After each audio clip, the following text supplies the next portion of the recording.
Laurent Combalbert, vous étiez négociateur au sein du RAID et vous venez de donner une conférence au sein du forum Ecobiz. Les négociations de prise d'otages ont des similitudes avec les négociations commerciales ?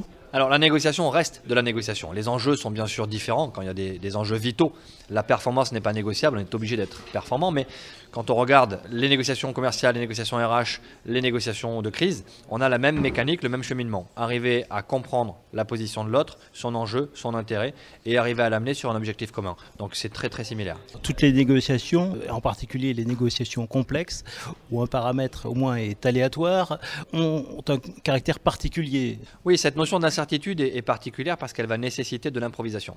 On ne peut pas tout anticiper en amont, on ne peut pas tout préparer, ce serait s'enfermer dans des guides de fonctionnement qui seraient inefficaces. Donc on a cette nécessité d'accepter l'incertitude et de l'utiliser par justement cette capacité d'adaptation, d'agilité et d'improvisation. Le facteur humain est toujours déterminant ? Le facteur humain est l'élément clé, c'est l'ingrédient fondamental de la négociation. C'est ce qui les rend imprévisibles. On ne peut pas mettre l'humain en équation ou dans un ordinateur ou un logiciel, mais c'est ce qui va aussi faire l'attrait de ce métier. On passe notre temps à faire des négociations nouvelles, à avoir des cas qui sont tout le temps différents de ce qu'on a connu la veille, et c'est ce qui fait que ce sport, ce jeu de négociation est extrêmement passionnant. Alors, s'il faut éviter de se laisser enfermer dans un scénario préétabli, il existe quand même quelques points clés dans les négociations. Oui, il y a des trames de fonctionnement. Nous avons développé un référentiel qui s'appelle Pacificat, qui nous sert de colonne vertébrale, qui n'apporte aucune réponse que des questions. Et quand on enchaîne ces questions, et on le développe en matière RH, en matière business, en matière diplomatique par exemple, on s'aperçoit que les négociateurs qui l'utilisent enchaînent ces questions-là selon cette colonne vertébrale, mais vont chercher dans chaque situation la réponse la plus adaptée.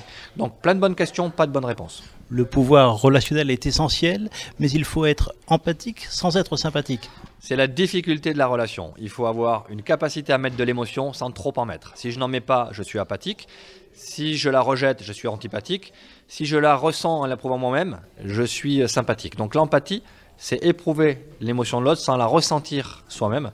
Et c'est ce qui rend les négociations instables quand on a du mal à gérer son émotion. L'autre point clé, c'est de toujours rechercher un objectif partagé entre les parties. On essaye de créer un objectif commun partagé. Ce n'est pas toujours évident, mais on essaie de savoir ce que l'autre peut gagner dans la relation, ce que nous on peut gagner. Et si on arrive à faire partager tout ça, on est sur une négociation gagnant-gagnant. Avant d'aborder une négociation, il faut toujours se fixer à l'avance ce qui est négociable et ce qui ne l'est pas. Oui, on fixe 3 cadres. Le négociable, ce qu'on négocie facilement. Le jamais négociable, ce à quoi on ne touche jamais, ce qui arrête la négociation. Et le non négociable, ce qui peut être négocié mais sous réserve de circonstances exceptionnelles. Et c'est d'ailleurs là-dessus que généralement se font les négociations. Enfin, il faut toujours savoir terminer une négociation, même s'il faut parfois reconnaître son échec. Oui, c'est vrai. Savoir s'arrêter, c'est pas toujours facile quand on n'a pas réussi notamment. L'échec fait partie du jeu. Ce qu'il faut, c'est en tirer parti, débriefer les négociations, apprendre de ce qu'on a réalisé, savoir ce qui nous a rendu efficaces, savoir ce qui pourrait nous rendre plus efficaces, et on peut faire des négociations efficaces.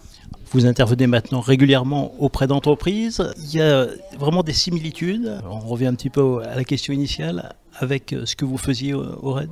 Oui, absolument. Il y a des similitudes sur le fait que la négociation est universelle et que les clés de fonctionnement sont également universelles. Évidemment, les enjeux forts que je pouvais rencontrer au RAID ou que je rencontre aujourd'hui sur un kidnapping sont moins présents dans l'entreprise. Mais je trouve des négociateurs qui peuvent être aussi stressés parce que les enjeux commerciaux sont très forts, parce que la pression du temps est très forte. Donc absolument, ça reste de la négociation.